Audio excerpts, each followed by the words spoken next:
Quelques douleurs profondes, quelques lésions du cœur, un désespoir qui a été caché depuis des années. Je me tape encore ces blessures brûlantes qui me font pousser au suicide. Ces gens qui sont heureux et qui ne ressentent même pas ce que je ressens moi. On imagine alors les drames d'amour.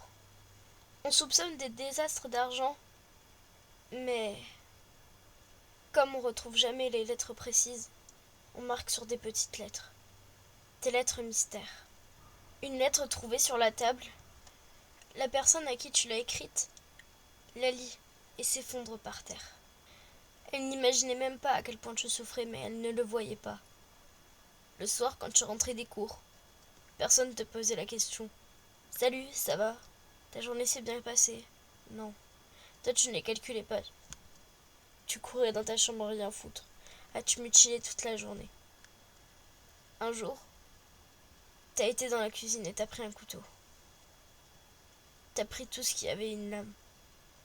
Une lame de rasoir, un couteau. Et tu t'es mutilé, ouverte les veines. Ce sang qui coulait a détruit la vie de ton copain. Il n'imaginait même pas à quel point tu souffrais. Qu'il ne voyait même pas.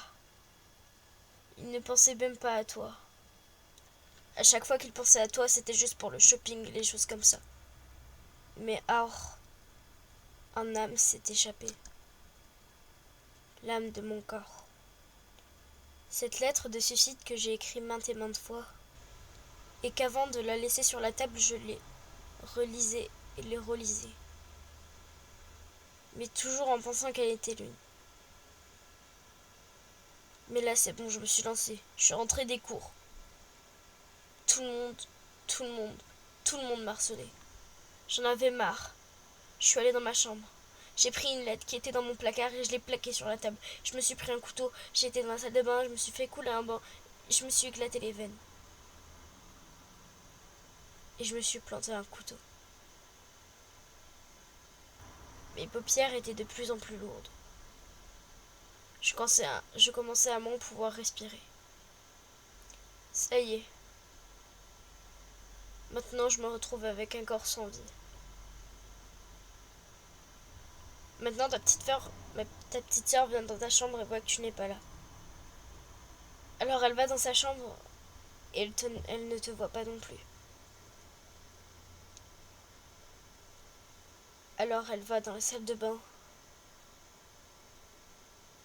Elle commence à crier en voyant l'eau toute rouge. Elle cria, descendant les escaliers en pleurant. Ton père, lui, ne comprenait pas ce qu'il se passait. Alors il se dépêche de monter les escaliers et se rendit à la salle de bain. Te voyant avec un corps sans vie, il s'effondra alors par terre.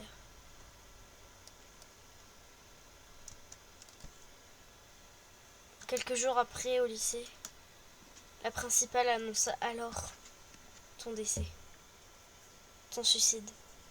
Ton suicide qui t'a coûté des points. Tu n'arrivais même plus à réfléchir en classe.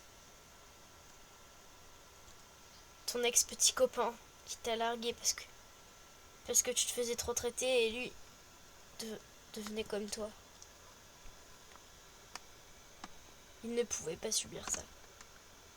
Alors il est sorti en courant de la classe et s'effondra à terre dans le couloir. Tes meilleurs amis sont en pleurs à l'école. Ces filles et ces garçons qui t'harcelaient tout le temps, eux, ils ont décidé de changer de lycée. Mais toi, t'es toujours au fond de cette terre. Au fond de cette terre qui n'a pas bougé d'un poil depuis je sais pas combien d'heures. Je te cherche, je marche, mais je ne te trouve pas.